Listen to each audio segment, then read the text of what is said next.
was sure I was being true to myself and to something that I learned at Ellington.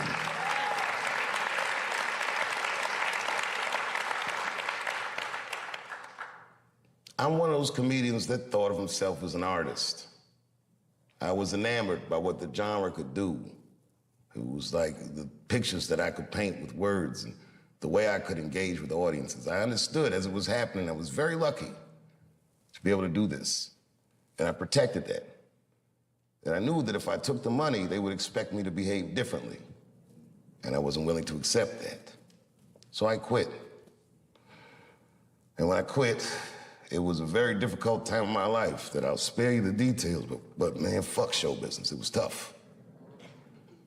And then one day I was in Panama City, Panama, and I was at a hotel, and I looked at the lobby. There was a painting of Abraham Lincoln. And then I would look closer. It wasn't a painting. It was all pennies, just pennies, on a black canvas arranged into the face of Abraham Lincoln.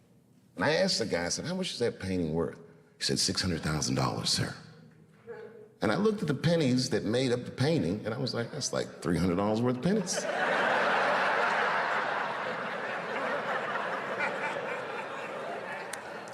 A light bulb went in my head. I realized the value of art. Some of the biggest wars and crimes and scandals in history were financed through the theft of art.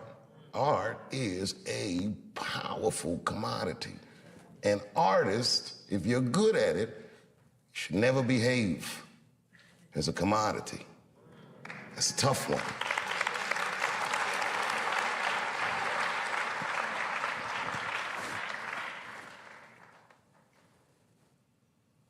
And then I gave up. I said, this is probably it. I accepted the fact that the career I thought I was gonna have was over, but I started to rediscover just my art for its own sake. I would go to comedy clubs, and I worked for way less money than I ever had, and I enjoyed it more than any of the work I ever did. It was probably the best work I'll ever do, because it was so honest. It was so sincere. There was no media, there was no studio, there was no scrutiny, just me and the crowds. And I did it night after night, and slowly but surely the crowds got bigger and bigger. And then suddenly people started to notice, and Polestar would say, Dave Chappelle has the tour of the year. And again, and then the year after that, and then the year after that. And then Lorne Michaels asked me to do Saturday Night Live. And it wasn't just like he asked me. He was courting me. I didn't even know it. He gave me this whole long speech. I was like, all right. And then I read some book about Lorne Michaels starting Saturday Night Live, and I read the speech that he gave Richard Pryor when he wanted him to host the show, and I said, holy shit, that's the same shit he said to me. And I did it. And that was an enormous amount of pressure. It had been 12 years since I had been on television, or since I had even talked to the media. And I remember I signed my Netflix contract on my way to my mark for the monologue. If you do live television, they count down every second. 30 seconds. Are you sure this contract is good? It's good, just sign the paper, it's good. 22 seconds. Oh, nigga, you better not be tricking me.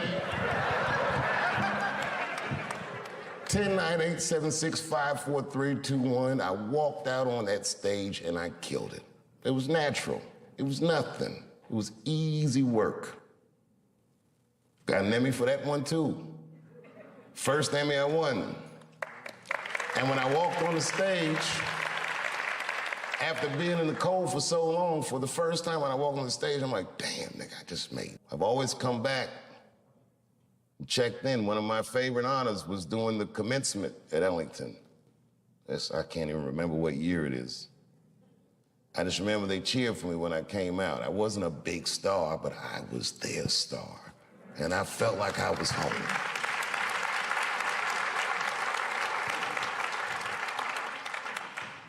After I did Lorne Michaels, after I did Saturday Night Live, Lorne Michaels said something that I gotta share with you. He goes, you went to Peggy Caford School, didn't you? That's what he said. And I said, I did. And he said, I want to say that Saturday Night Live, he goes, tell her I owe her money.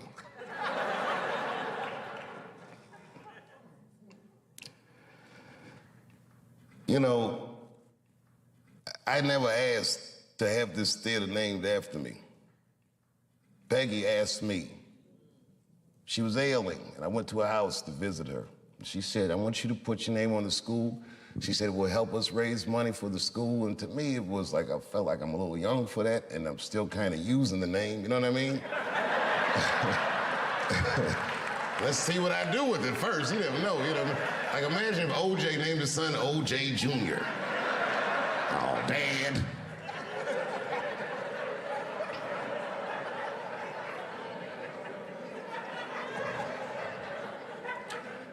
And around then, I was receiving the Mark Twain Prize, huge honor. And the next day, all the artists that came to honor me, the Bradley Coopers and Chris Tuckers and all these great people, came to Ellington, and they taught master classes for the students. And Peggy Cooper Cafritz, as sick as she was, got out of her bed so she could be with her babies. She never left us. So I did it. Say, you know, whatever you want to do, however I can help, I'll do it. I got to tell you, if you quit a show like Chappelle's show, I don't know if you know what happens to you professionally, but I'll tell you what doesn't happen. They don't just say, well, good luck in your future endeavors. With that media, they beat me up. With their power, they tried to make me behave. It takes a strong person to stand out in the cold like that. And I swear to God, so much of the strength I got to do that, the inner warmth I got to do that, I learned in this school and from my friends who helped raise me.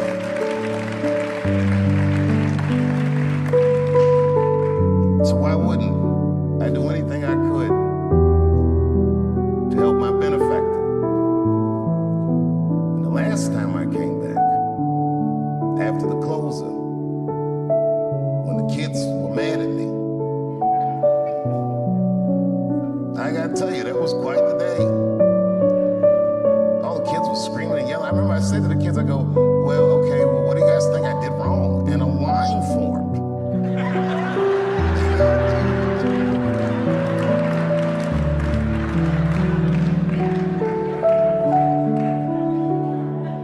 These kids said everything about gender and this and that and the other, but they didn't say anything about art. And this is my biggest gripe with this whole controversy with the closer, that you cannot report on an artist's work and remove artistic nuance from his words.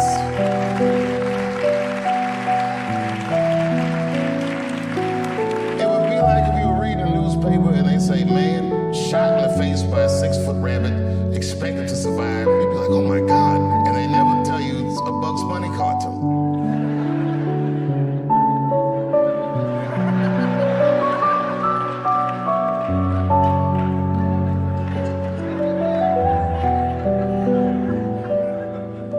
I took a lot of cold shots in show business. And I gotta tell you, as the years go on, you feel the shots less and less. And it's just the business, is what you say. But that one, that day, boy, that day they hurt me. When I heard those talking points coming out of these children's faces, that really, sincerely hurt me. Because I know those kids didn't come up with those words. I've heard those words before.